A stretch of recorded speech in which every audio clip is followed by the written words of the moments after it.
samasta sukhino bhavantu loka samasta sukhino bhavantu loka samasta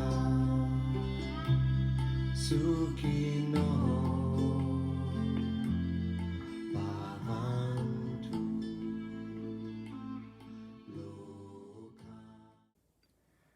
Shantakaram Bhujagashayanam Padmanabham Suresham Vishvadaram Gagana Sadrusham Meghavarnam Shubhangam Lakshmi Kantam Kamalanayanam Yogi Dhyana Kamyam Vande Vishnu Bhavabhayaharam Sarvaloke Kanatam Sarvaloke Kanatam Sarvaloke Kanatam Om.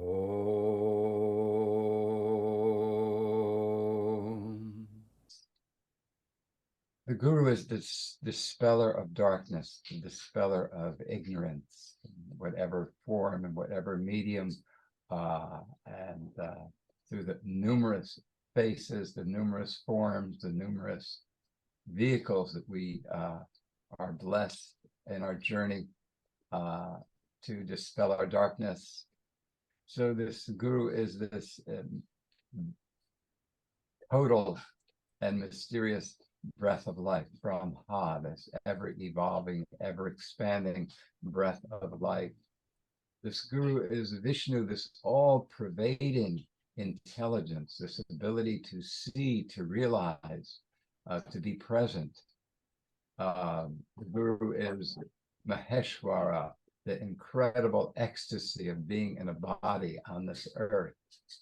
The Guru is beyond any concept that we can have of this great and wondrous gift of life,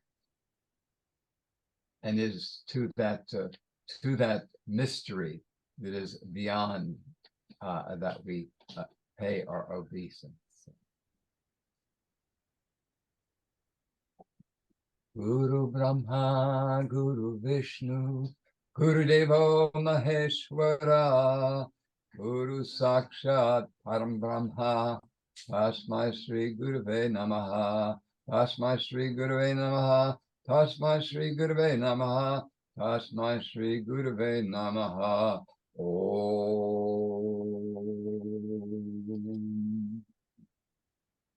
Namaste, gods and goddesses. Welcome to our study group.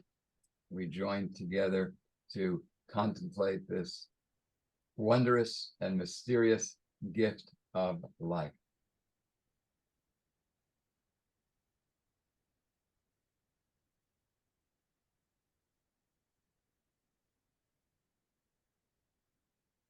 We have a couple of rude assumptions. One is that what we're doing here is very foolish, that what we're after here is the ineffable, and the ineffable means beyond our comprehension, beyond any description. And yet we find ourselves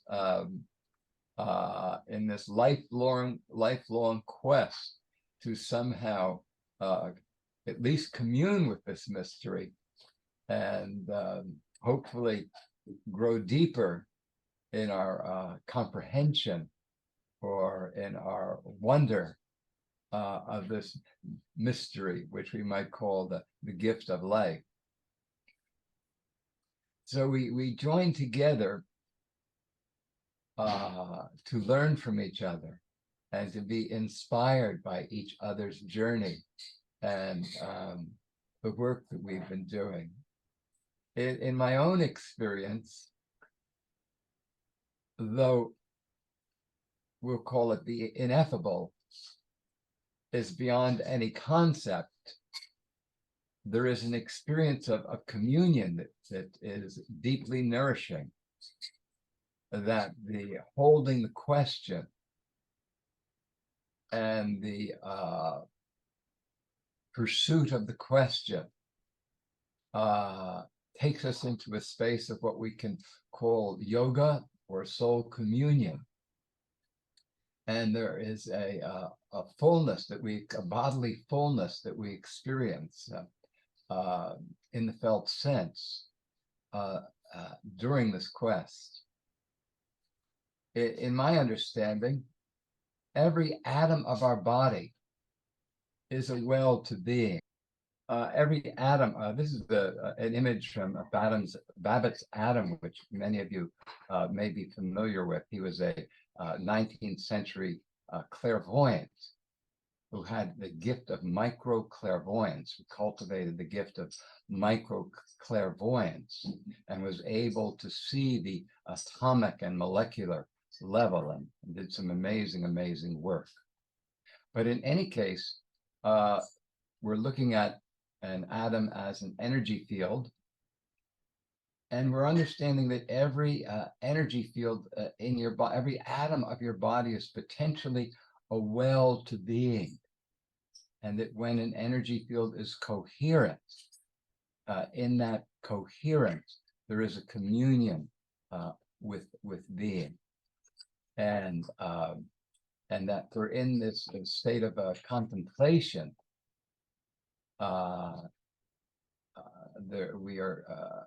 It brings us into a state of soul communion on a molecular level in which we experience a well-being. The well-being is not merely a concept; it's a statement of energy on a molecular and cellular level in our bodies. The model that I've been sharing recently is very much rooted in the work of Umberto Maturana. Let's just look at that for a moment, and then we'll get into mantra yoga. The model that I've been sharing lately is based on the work of Umberto Maturana. And Maturana was a biologist who really shifted the foundation of our understanding of biology.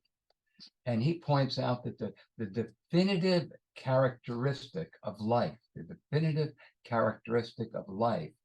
is cognition, the ability to know, the ability to be present, the ability to see, to realize that living systems are cognitive systems, that living systems are self-organizing, that all biological activity is essentially cognitive, that all life forms are essentially self-organizing. In fact, he used the word self-creating. He created the word self-creating, autopoiesis, to describe the fundamental, definitive characteristic of life fields in that even in organisms without nervous systems, there is a feedback process that we can describe as essentially conscious. So in our understanding, nature is an incredibly organized field, and everything in nature is highly, highly organized. Every atom, every molecule, every cell is essentially a cybernetic mechanism that is in every moment essentially in every moment taking the status of the field in a homeostatic process, and in every moment taking the experience and bringing it back to the core in a self-correcting, self-creating process. So to understand energy is to understand this process of self-correction, this self-creation, this homeostatic, cybernetic process. So everything that we're going to be doing is going to be rooted in this image of energy moving from the source out to the field and then returning to the source, a process which the sage Dr. Randolph Stone called polarity. I wanted to read this clip from Deepak Chopra's book, You Are the Universe. The universe is self-organizing, driven by its own working process. In a self-organizing system, each new layer of creation must regulate the prior layer. So the generation of every new layer in the universe, from particle to star to galaxy to black hole, cannot be considered random, given that it was created from a pre-existing layer that in turn was regulating the layer that produced it. The same holds true throughout nature, including the workings of the human body. Cells form tissues, which in turn form organs. The organs form systems, and finally the entire body has been created. Each layer emerges from the same DNA, but they stack up as if they were all the pinnacle, until the pinnacle of achievement, the human brain, crowns it all. Yes, as magnificent as the brain is compared with a single colon cell, the smallest component in its multi-layered structure is cared for and nourished. DNA has evolved this skill at building hierarchies because the entire universe was its schoolroom. This recursive system of self-organization, to give it a scientific name, where every layer curves back on itself to monitor another layer, perverts physics and biology. For example, your genes produce proteins that monitor and regulate the entire genome, tending to repairs and mutations in your DNA. In your brain, neural networks create new synapses, the connecting gaps between the brain cells that in turn monitor and regulate the pre-existing synapses that gave rise to them. The brain integrates all new knowledge, information, and sensory input by associating it with what you already know. Whether we're speaking of genes in the brain or solar systems and galaxies, self-organization is present. Existence requires balance, which demands feedback. By monitoring itself, a system can correct imbalances automatically. Every new bit of the universe, however minuscule, must create a feedback loop with what gives rise to it. Otherwise, it wouldn't be connected to the whole in human terms. It would be homeless.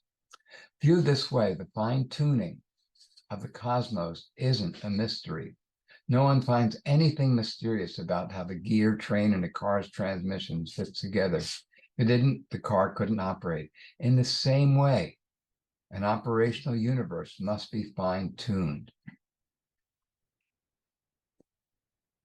What's actually natural in nature at every level is self-organization.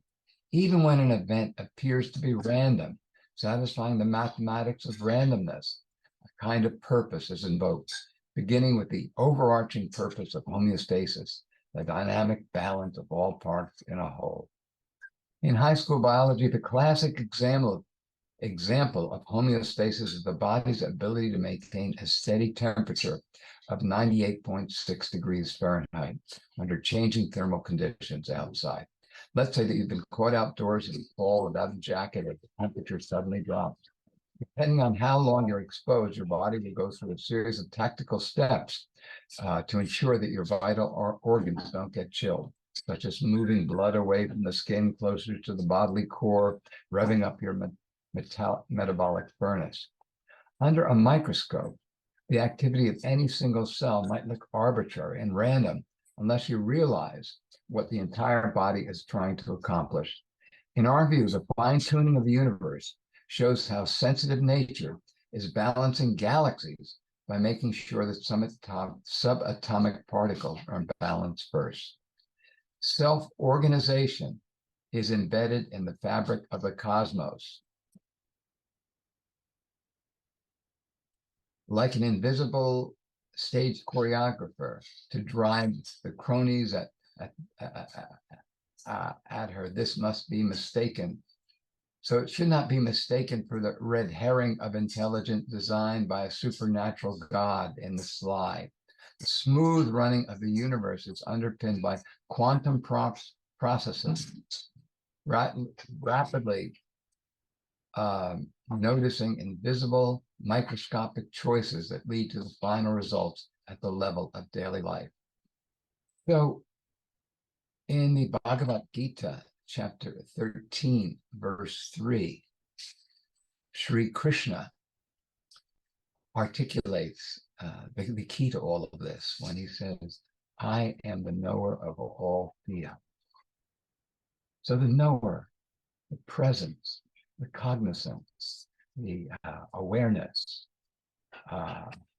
is the definitive characteristic of life that in any moment on any level from quark to galaxy is able to experience or be present or be aware or be cognizant of the status of its field and feed that back to the core in a process of homeostasis that maintains the homeostasis of that layer, which is nested in larger and larger or smaller and smaller layers to maintain homeostasis of totality.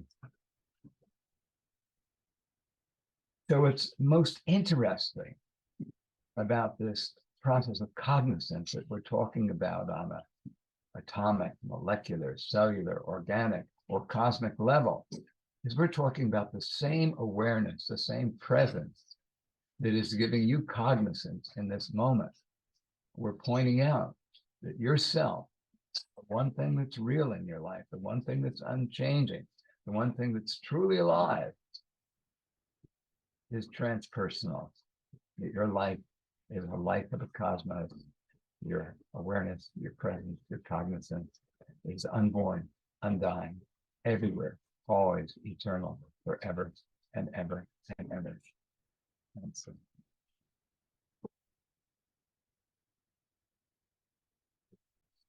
for now, though, we're going to begin on the experiential level by doing some inner work. The work that we share is based on the Sanatana Dharma. Sanatana means prior to time, older than this creation, older than time, space, and causality. And Dharma points to a way of life that as you practice it, you experience this soul communion and this well-being. So Dharma is not found in a book. It's found in your moment-to-moment experience of the inherent divinity of life. So the Sanatana Dharma is a timeless process of yoga, a timeless way of life, a timeless way, a timeless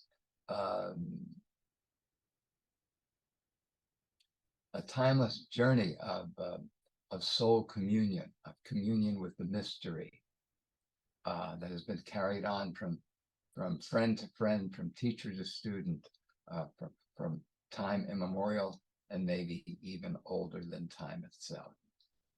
So the Sanatana Dharma lives in East India, where people have been practicing it again for millennium that we know of, and perhaps in other dimensions that go beyond our history here on Earth. But at the root of the Sanatana Dharma is the understanding that this creation is the manifestation of an intelligence that is beyond our creation in its love and wisdom and beauty. And we might refer to this intelligence as our dearest mother, father, our dearest grandmother, mother, father, our dearest mystery. And in her infinite wisdom, she gave herself to this creation. We see this personified in every mother and their love of their children, where they throw themselves totally into this fire of creation for their creation.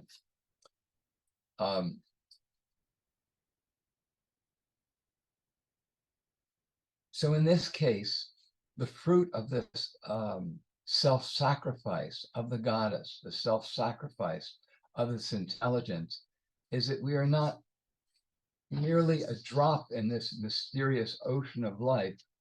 We're the ocean in the drop. So we're not a drop in the ocean. We are the ocean in the drop, that we are a microcosm of this great and wondrous mystery of life and consciousness. And that in the same way that a drop of water is a microcosm of an ocean, we are all the mysteries, all the forces, all the powers of life are represented in microcosm within each of us. So all the qualities of life and consciousness are here within you and I. And what the ancient wisdom tells us, this what's called the Emerald Tablet of Hermes, what the ancient wisdom tells us is to know the cosmos is to know yourself, that there is no better vehicle, there is no book, there is no guru, there is no method more available and generous and capable than the study of your own self, that you, like nothing else in this creation, there is nothing that more personifies and more embodies this mystery than you. So in the Sanatana Dharma, your voice is very, very special, that we celebrate your voice. We embody your voice as Vak Devi, the goddess of the holy word, that your voice personifies the holy word, that your utterance and the process through which you speak is a microcosm of the holy word, a microcosm of the mystery of how consciousness plays out in this experience that we're having here. And that your voice has a power to take consciousness and intention and to somehow marshal the forces of creation into this manifestation. So your voice is very, very precious and very profound and very sacred as the embodiment of the holy word. So we're going to be using your voice to facilitate a sound bath, and using your voice to tune into these fundamental archetypal forces. In the tradition of the Sanatana Dharma, there's what's called the garland of letters, that the Sanskrit letters from A to Z, so to speak, are a microcosm of the spectrum of consciousness and the order of creation and the spectrum of vibration that underlies experience and beyond. I'll say that underlies creation that's even beyond our experience. And that the Sanskrit language, the letters of the Sanskrit language, and then the Sanskrit language itself, which is called the perfected language, or Devanagari, the language of the gods. That the Sanskrit language is psychoactive, that these are not merely symbols, arbitrary carriers of meaning, that these are elements of the divine logos and archetypal forces that facilitate, that are psychoactive and facilitate the states of consciousness. And indeed,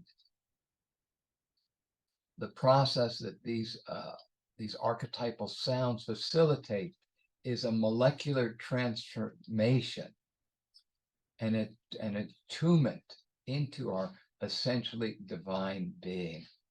That throughout the history of the Sanatana Dharma, the most fundamental tool that is used to cultivate this molecular transformation is mantra. That a follower of this way of life has a mantra from the first breath of the day to the last breath at night. There's a mantra for every moment to celebrate every aspect of this gift of life, that they're born into a mantra and they die in a mantra, that their first breath Their last breath each day is taken into mantra. So mantra yoga can be a foundation of a life well lived. So we join in this wisdom tradition, this incredible living tradition that's been carried on, teacher to student, orally, faithfully, for what we know, maybe 30, 40,000 years, but perhaps older than time itself. So we're going to be immersing ourselves in a sound bath using a mantra.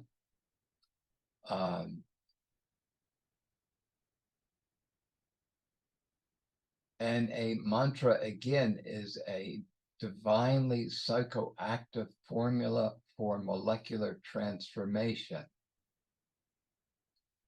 It's more than it's an incantation, an invocation, an invitation to these levels of consciousness, but it is, again, in alignment with universal law, to cultivate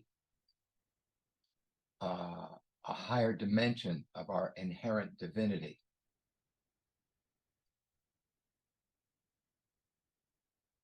So Gayatri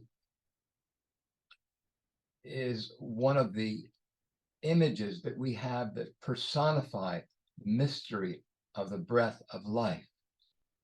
Gayatri is one of the images that personify the Shakti, the power in nature of Brahma, the breath of life. In our understanding, the universe is a unity, that we live in a living, breathing, conscious universe, and that everything that moves in this creation is a movement of the life breath of a living universe. That in the same way that this breath of life spirals down to bring life to every atom and molecule and cell of your body, that it's not just a process happening within your body and within nature and within this earth, but this breath of life is the same breath that is moving the planets around the sun, and the sun around the central sun, and the galaxies around metagalaxies. That everything that moves in this great and infinite universe is moved by the same life breath that brings life from the macrocosm of your lungs down into the microcosm of the DNA in the same wondrous and mysterious and coherent way. So Gayatri Ma is the personification of the Shakti, the power of the life breath of a living universe. And our 5 heads represent the 5 winds, the 5 vayus, the 5 powers that vibrate through creation, and are the 5 fundamental keynotes of the music of creation, the 5 fundamental harmonics which underlie manifestation of ether, air, fire, water, and earth.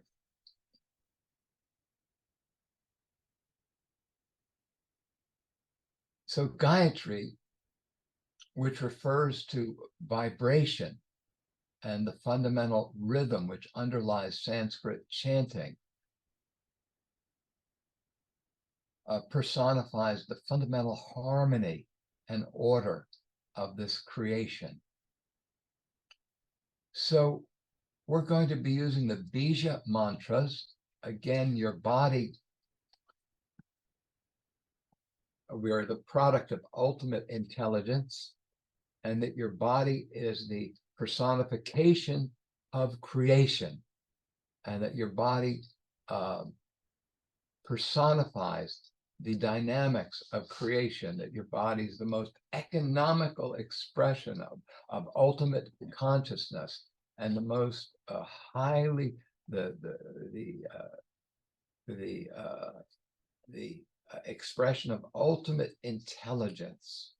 This is a depiction of a creation that you depict, you personify, you embody the dynamics of this great and wondrous mystery of creation, and that your seven chakras are the personification of the seven planes in which energy moves from mystery into form.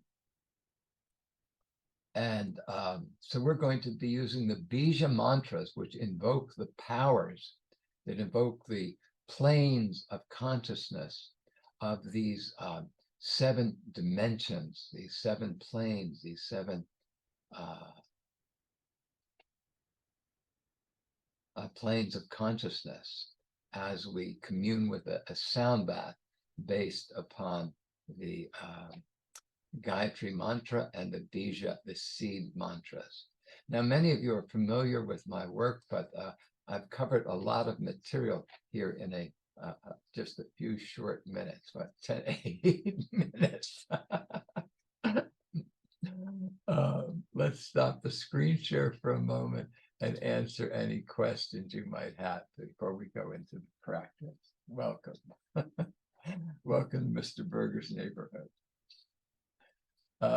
Thoughts or questions, please go ahead and unmute if you like. Any thoughts or questions, or should we just jump into the screen share? This is a familiar. Maya, you have a question?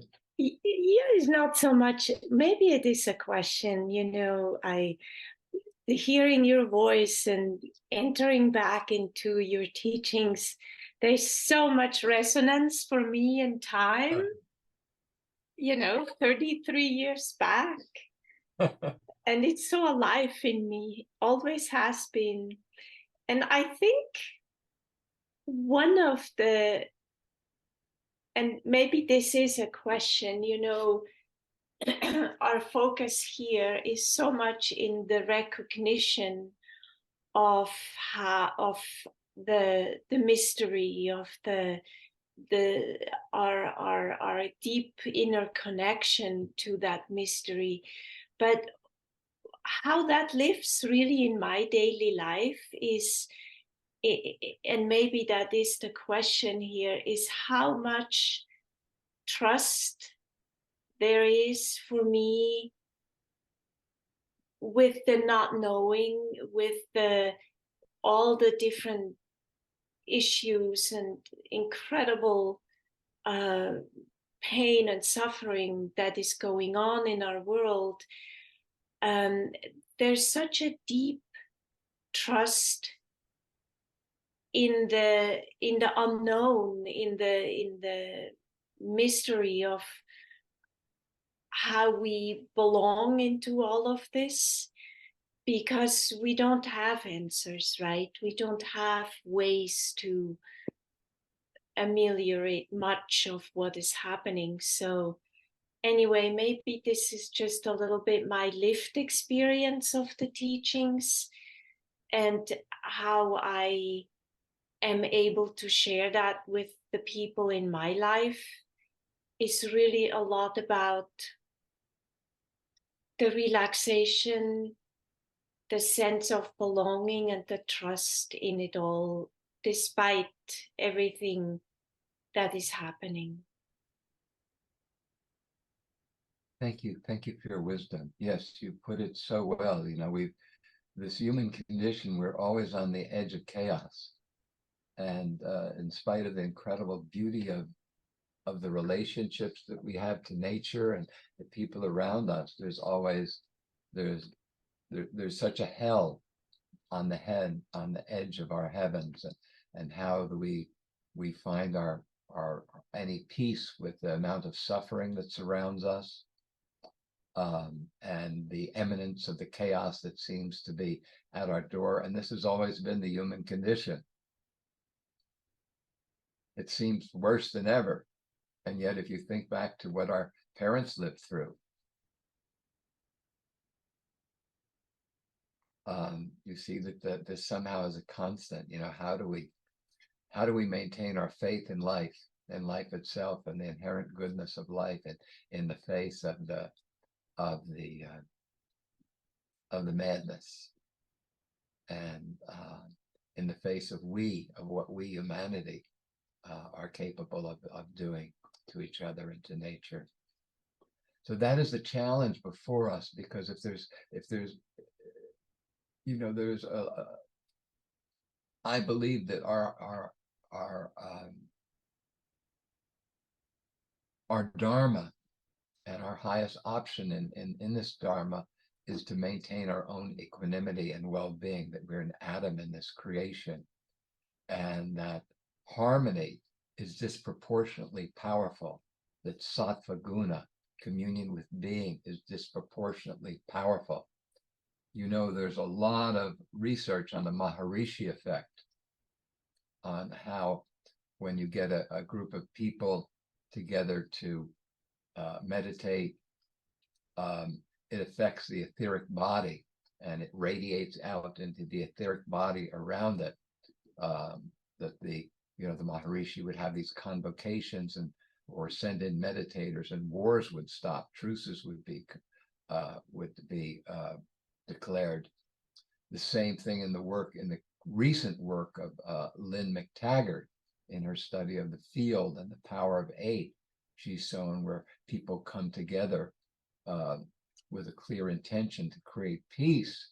They did an experiment in Vietnam during the Vietnamese War, where she would have groups of people all over the world focusing on peace, and the statistics of engagement and death went down dramatically.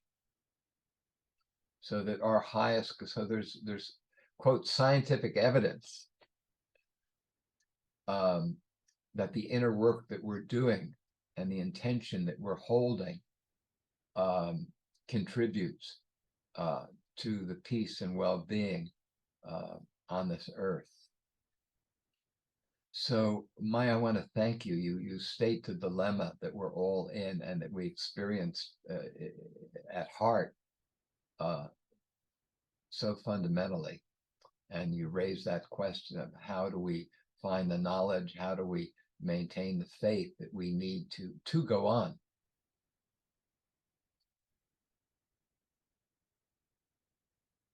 So with that in mind, and with an intention, we dedicate our efforts to a vision of a springtime of humanity, that we've been living in a winter. Imagine living in a winter where you've never seen a flower or a blade of grass, where every tree is just naked in the cold winter. We've been living in a winter of humanity, and we're holding an image of a springtime of humanity, where humanity blossoms and makes a leap in consciousness and realizes the unity and divinity of all life, and cherishes our Mother Earth as our own mother, and share with each other as brothers and sisters. So we dedicate our efforts to this vision of a springtime of humanity, where all humanity makes a leap in consciousness and realizes the unity and divinity of all life.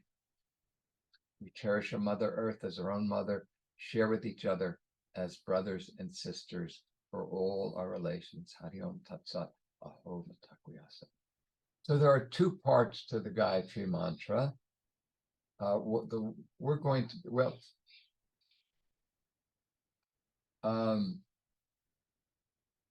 the mantra is Om Bhur. The earth is the vibration Om. Om Bhuvaha. The astral is the vibration Om. Om Swaha.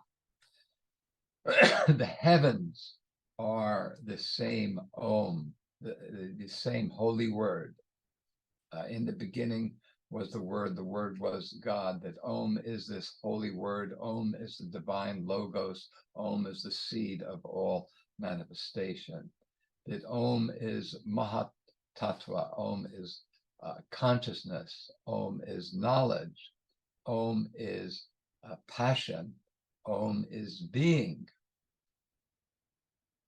That Om is that which is the light that illuminates all of the suns, all of the creations in this infinite galaxy. That Om is that which is worthy of worship. That Om is truly the self-effulgent light of the nectar of immortality. That it is the creator, it is earth, it is heaven, it is everything. Is this holy word Om, that everything is Sabda Brahma, everything is the vibration of the mystery. So we're going to be focusing on the root chakra as we go Om Bhur, the second chakra Om Bhuvaha, the Swadhisthana chakra Om Swaha, the heart chakra Om Maha, the throat chakra Om Jana, the third eye Om Tapa, the crown Om Satyam, and then we're going to be going Om Tat Savatur Varenyam Bhargo Devasya Dhimahi Dhiyo Yo Na Prachodayat Om Apojoti Rasamritam Brahma Bhur Bhuva Swaram. Now I realize this is very new to you, so let me have Mataji Vanamali, my dear teacher in India, play it for you. Am I in the screen share? Just a second. Oh, I hope I'm in the screen share. Okay. So here's Mataji Vanamali teaching the Gayatri mantra.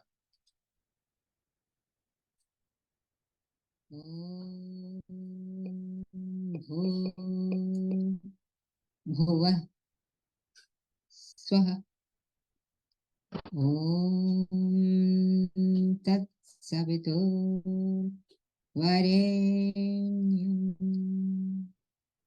Bhargo Devasya Dhimahi Dhiyo Yona Prachodayat Om Bhuva Swaha Om Tat Savitur Varenyam Bhargo Devasya Dhimahi Dhiyo Yona Prachodayat Om Bhuva Swaha Om Tat Savitur Varenyam Bhargo Devasya Dhimahi Dhiyo Yona Prachodayam.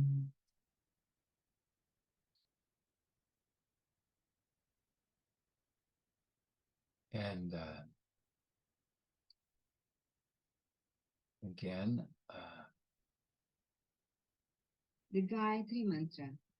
Om Bhur Bhuva Swa Tat Savitur Varenyam Bhargo Devasya Dhimahi Dhiyo Yona Prachodayat Om Bhur Bhuva Swa Tat Savitur Varenyam Bhargo Devasya Dhimahi Dhiyo Yona Prachodayat Om Bhur Swa Tat Savitur Varenyam Bhargo Devasya Dhimahi Dhiyo Yona Prachodayat.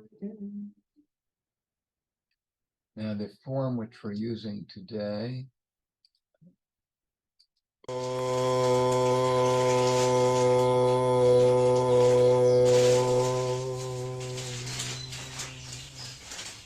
आवाज मत करो जरा भूर्भुवः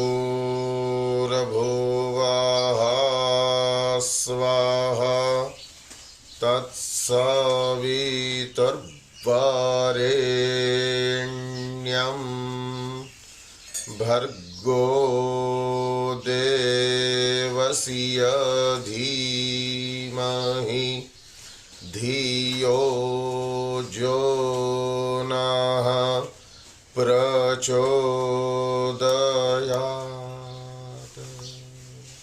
ॐ आपो ज्योति रसोऽमृतं ब्रह्म भूर्भुवस्वरो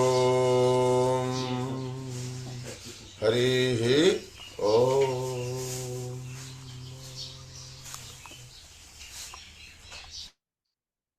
The Gayatri is the secret esoteric mantra of the Brahmin caste. It is the mantra that the Brahmin priest whispers into his son's ear at his initiation into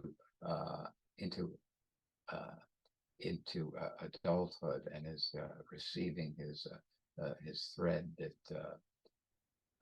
welcomes him into the priesthood. Traditionally, it wasn't shared with casteless people like ourselves, or even with women, but we live in an age where it is being very, very widely chanted, very, very widely shared. Any thoughts or questions before we go into the practice of mantra yoga? I have one. Yes, please. Thank you for your time. This is my first time with you, but I have listened to you a lot. I noticed when he was doing the mantra, he was moving his hands. Is that a mudra that goes with this? There is actually a mudra that goes with the Gayatri, and it's very, very powerful. David Fuess, Fuess, has a video on YouTube on the Gayatri mudras, which is well worth investing your time in learning. They're as taught by Baba Haridas. But what he's doing is Gayatri refers to the fundamental rhythm of Vedic chanting. And in the Sanatana Dharma, there's a tremendous, tremendous emphasis on vibration. Everything is about vibration and is rooted in the study of vibration and the harmonics. Like astrology is the study of the harmonics of vibration which underlie creation.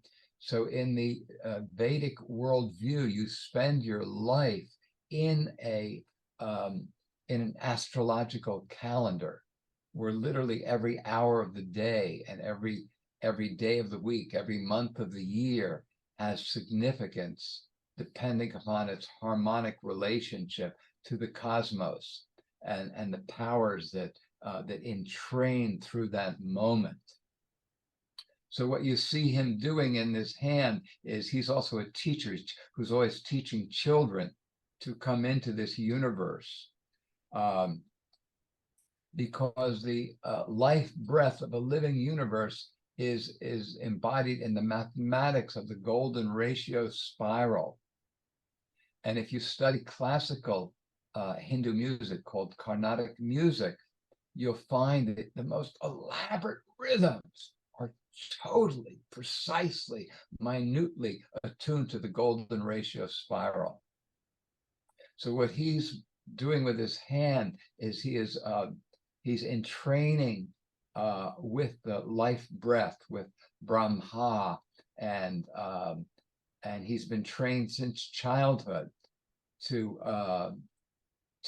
find that beat and to communicate that beat, because again, Gayatri means meter, and it's the underlying rhythm of the mantra. So yes, it has a significance, and that's why I always use the Sanskrit chanting, because they've been schooled in this meter, while we Westerners there's a level of cultural misappropriation when we chant these mantras because we're not schooled in the meter. And for all our devotion and sincerity and love, which are very important, we miss a fundamental aspect of the power and the gift of the mantras, to the extent that we're not aligned with the traditional. Thank you, Teresa. That was a very good question. Any other thoughts or questions before we go on?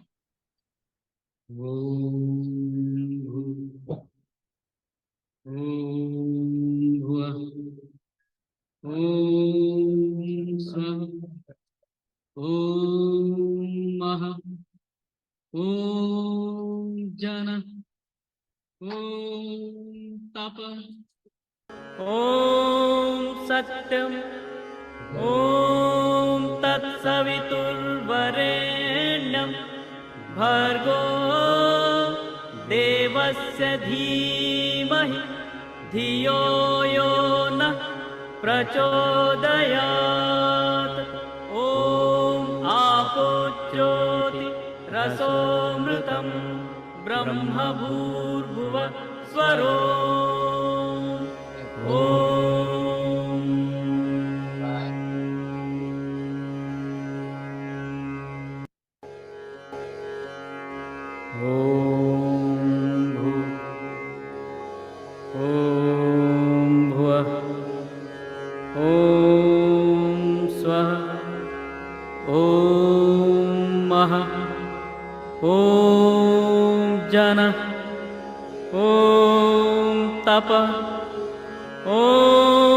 सत्यम् ॐ तत्सवितुर्वरेण्यं भर्गो देवस्य धीमहि धियो यो नः प्रचोदयात् ॐ आपो ज्योतिरसोऽमृतं ब्रह्म भूर्भुवः स्वरो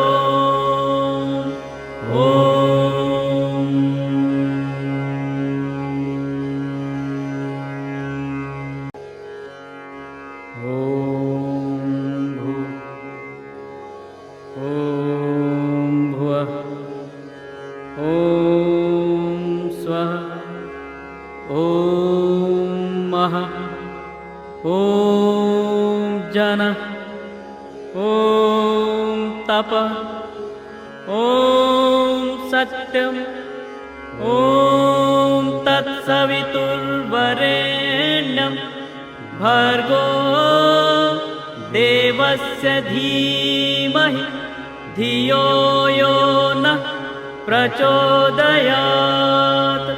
ॐ आपो ज्योतिरसोऽमृतं ब्रह्म भूर्भुवः स्वरो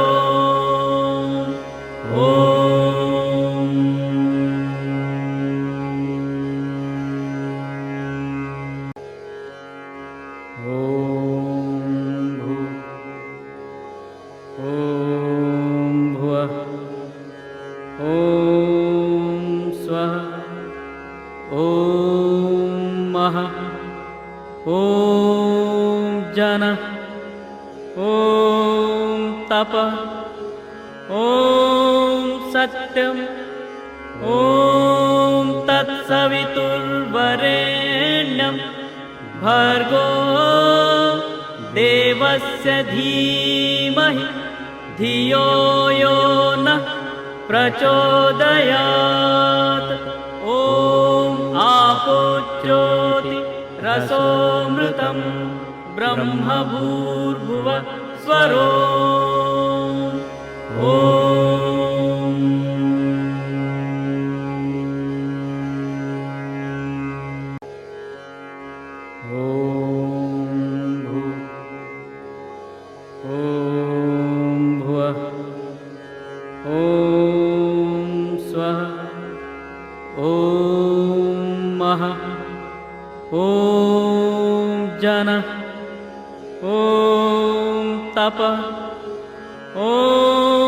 सत्यम् ॐ तत्सवितुर्वरेण्यं वरेण्यं भर्गो देवस्य धीमहि धियो यो नः प्रचोदयात् ॐ आपो ज्योति रसोऽमृतं ब्रह्म भूर्भुव स्वरो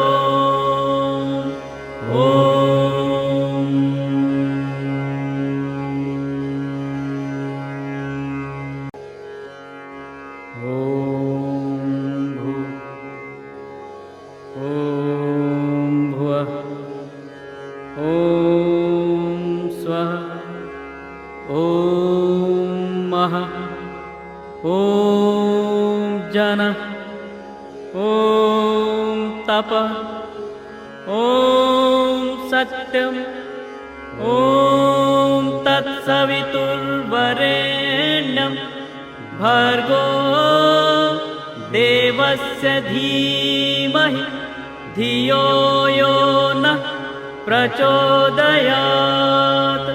ॐ आपो ज्योति रसोऽमृतं ब्रह्म भूर्भुव स्वरो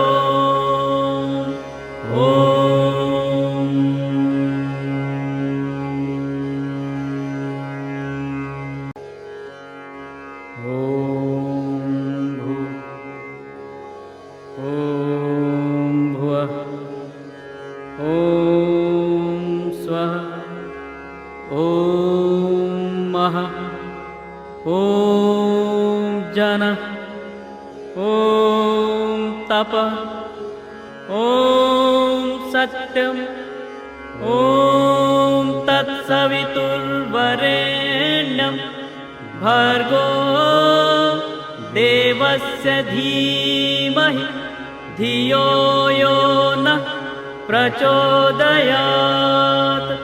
ॐ आपो ज्योति रसोऽमृतं ब्रह्म भूर्भुव स्वरो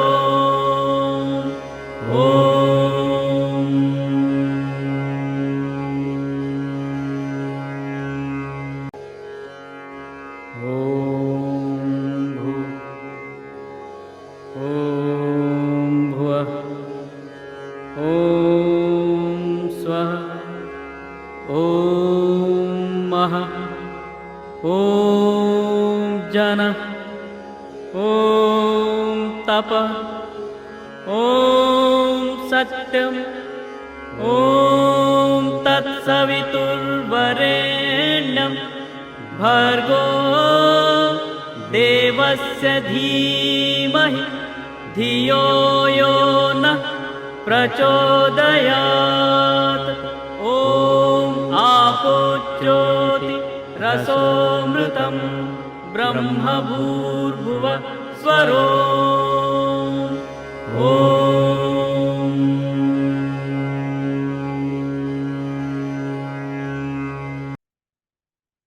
Om Shanti, Shanti, Shanti. May peace and justice prevail. We dedicate our efforts to a vision of the springtime of humanity, where all humanity makes a leap in consciousness and realizes the unity and divinity of all life, where we cherish our Mother Earth as our own dear mother, where we share with each other as brothers and sisters for all our relations.